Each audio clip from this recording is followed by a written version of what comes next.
कांग्रेस के राज्यसभा सांसद कर्मवीर बौद्ध से बातचीत की गई। कॉकरोच जनता पार्टी के प्रदर्शन पर उन्होंने तंज कसा। केंद्र सरकार पर भी तीखी टिप्पणी की। बेरोजगारी के मुद्दे पर भी उन्होंने बात की। कहा कि मुद्दा किसी पार्टी का नहीं बल्कि तमाम युवाओं का है। कांग्रेस विधायक रेणुबाला चौधरी पर भी तीखी टिप्पणी की। कहा कि उन्हें इस्तीफा देकर बीजेपी से चुनाव लड़ना चाहिए। जनता तय करेगी कि वोट कांग्रेस को मिला था या बीजेपी को।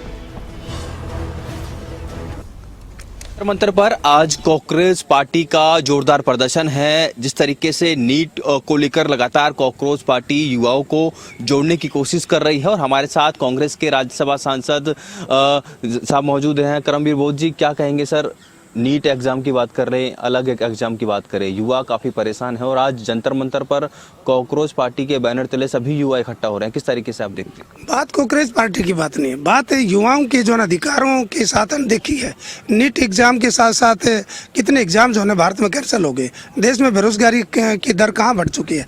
आज बच्चे जो ना इस एग्जाम के कैंसिल के बाद सुसाइड कर रहे हैं, घरों में परेशान हैं। जो बच्चे लोन लेकर कर्जा लेकर जो ना बच्चे तैयारी कर रहे थे, जिन्होंने अपना भविष्य बनाना था, देश की सेवा करनी थी, ये बार बार जानबूझ के कैंसिल कर रहे हैं। अपने चेतों को, अपने बुआ भतीजे के लोगों को जो है ना लाने के लिए गलतियां करते हैं और एग्जाम कैंसिल करके करोड़ों रुपया भी हड़प रहे हैं। तो केवल एक नहीं है, अनेकों जो है ना काम है जो युवाओं के विरुद्ध जो चल रहे हैं, इसलिए वो गुस्सा है और गुस्सा लोग रोडों पर आ रहे हैं। जहाँ तक कांग्रेस पार्टी की बात, हम नीट और जो है ना महंगाई और बेरोजगारी के विरुद्ध हम जिला स्तर पर पूरे देश में प्रदर्शन कर रहे हैं और हमने लोगों को जागरूक किया इस बारे में। लोग जागरूक हैं। आज लोग सड़कों पर जो है घसीट रहे हैं। हमारे जो है हरियाणा में नॉट फाउंड स्टेबल नौकरियाँ खाली छोड़ी जा रही, जो वेल क्वालिफाइड है, वहाँ का चेयरमैन कहता है कि ये जो है ना बेवकूफ़ हैं, ये जो है ना इनको पढ़ाने वाले भी बेवकूफ़ हैं। जो बड़ी बड़ी यूनिवर्सिटी हैं, जो gold medalist, JRF, NET qualified हैं, एमफिल हैं, पीएचडी हैं, उन बच्चों को जो है ना ये अनपढ़ बता रहे हैं। तो इस प्रकार की देश में जो ना पूरे राज्यों में, पूरे देश में सरकार के प्रति बहुत रोष है। इसलिए नौजवानों में गुस्सा, नेचुरल गुस्सा आ रहा है। तो अपना गुस्सा प्रकट और अपने अधिकारों के लिए और बेरोजगारी के जिस प्रकार से तंग है, इस प्रकार से लोग इकट्ठा हो रहे हैं। बेरोजगारी की बात सर बात कर रहे हैं, हरियाणा की किस तरीके से देखते हैं? क्योंकि हरियाणा के युवा भी पिछले काफ़ी लंबे समय से बेरोजगारी को लेकर परेशान है। देखिए, मैंने भी उन बच्चों के साथ प्रदर्शन किया है। पहली बात तो समाज को आपस में बांटा, हमारा डीएससी ओएससी किया गया, उससे में कोई दुख नहीं है। लेकिन एक लोग कह रहे थे कि हम इस वजह से डीएससी को नौकरियां नहीं मिल रही। मैं कह रहा हूँ डीएससी के साथ साथ ओएससी की और सामान्य वर्ग की सारी पोस्टों को नॉट फाउंड स्टेबल किया जा रहा है। यानी कभी मंत्रिमंडल में, एमएलए में या और किसी में नॉट फाउंड स्टेबल नहीं किया जाता।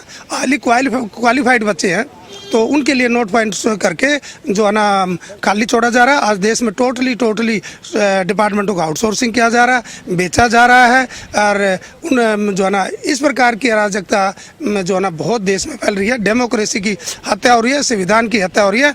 हमारे आदरणीय जननायक राहुल गांधी जी इस मुद्दे को लेकर हमने सभी पार्टी के नेताओं को जो है ना रोडों पर उतारा हुआ है। सर, एक विवाद देखने को मिल रहा है कांग्रेस में। कांग्रेस के जो विधायक हैं बीबी बत्रा और जो अरोड़ा साहब हैं, उन्होंने एक सवाल खड़ा कर दिया है। जो प्रभारी हैं उनकी तरफ से लेटर जारी किया गया था कि जो भी विधायक, सांसद या फिर पूर्व मंत्री प्रदर्शन करते हैं या फिर प्रेस कॉन्फ्रेंस करते हैं तो पार्टी मुख्यालय से परमिशन लेनी होगी। पर इसको लेकर कांग्रेस के विधायक ही उनके लेटर पर सवाल निशान खड़ा कर रहे हैं। कह रहे हैं कि कई इमरजेंसी होती है, कई बार हमें प्रोटेस्ट में अचानक जाना होता है, कई बार अचानक स्थानीय मुद्दों को लेकर प्रेस कॉन्फ्रेंस करनी होती है। इस प्रकार का बैन नहीं। साथ ही था उस दिन हमने अपना ज्ञापन दिया था इलेक्शन कमीशन को। वो अपनी बातें कर रहे थे जब तक ये पढ़ा भी नहीं था। बात यह है कि एक पार्टी के अंदर डिसिप्लिन होना चाहिए और डिसिप्लिन कभी कोई आदमी किस तरह का बयान दे देता है पार्टी को लेकर, तो एक सामाजिक मुद्दे पर कौन रोक रहा है उनको?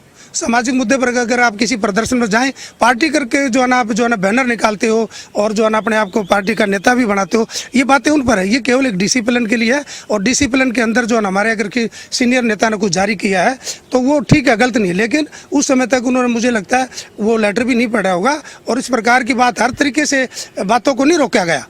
इमरजेंसी कोई बात आपने कहनी हो कह सकते हैं, लेकिन आप प्लेटफार्म पर अकेले दिखते हो, अपने नेताओं को इग्नोर करते हो, वो पार्टी के बीच में अनुशासनहीनता है। इस प्रकार की रोक मुझे लगता है कि हमारी पार्टी ने नहीं लगाई। पार्टी जो अपने प्लेटफार्म बनाकर अलग दिखने के लिए कि मैं कांग्रेस का अलग लीडर हूँ, वो नहीं। हम सारे कांग्रेस के लीडर हैं। जननायक राहुल गांधी जी के लिए, पार्टी के लिए सारे मिलकर काम करने वाले लोग हैं। एक आखिरी सवाल, रेणु चौधरी के जो है ना मैं उनको बहुत अच्छी तरह जानता हूँ। सोशल मूवमेंट में मेरे साथ काम किया है और उनकी जो भावनाएं हैं और हैं वो आप देखते होंगे। वो कहते हैं हम पहले भी जो है ना बीजेपी के साथ थे, तो वो अपना उनका कोई निजी मामला होगा। और आज वो कहता है कि मैंने तो वोट कांग्रेस को दी, तो बीजेपी में क्यों जा रहे हैं? कांग्रेस के साथ मुकाबला करना चाहिए था। आज अगर वो इतने वो है तो आज बीजेपी को ज्वाइन करके इलेक्शन लड़ना चाहिए उन्होंने। अगर इतनी बात है, बीजेपी इतनी अच्छी पार्टी है उनके लिए, तो रिजाइन करे और वहाँ लोगों के सामने जो है ना मुकाबला करे, पता लगे कि कौन सी पार्टी ने जिताया था, वो वोट किसकी थी, कांग्रेस की थी कि बीजेपी की थी। तो ये अपना निजी स्वार्थ है। बहुत बहुत धन्यवाद सर खबर अब तक से बातचीत करने के लिए। तो ये थे कांग्रेस के राज्यसभा सांसद करमबीर बोध, जो कि तमाम मुद्दों को लेकर खबरें अभी तक से खास बातचीत कर रहे थे। मेरे सहयोगी मोहित के साथ राजा पटेल, दिल्ली खबरें अभी तक।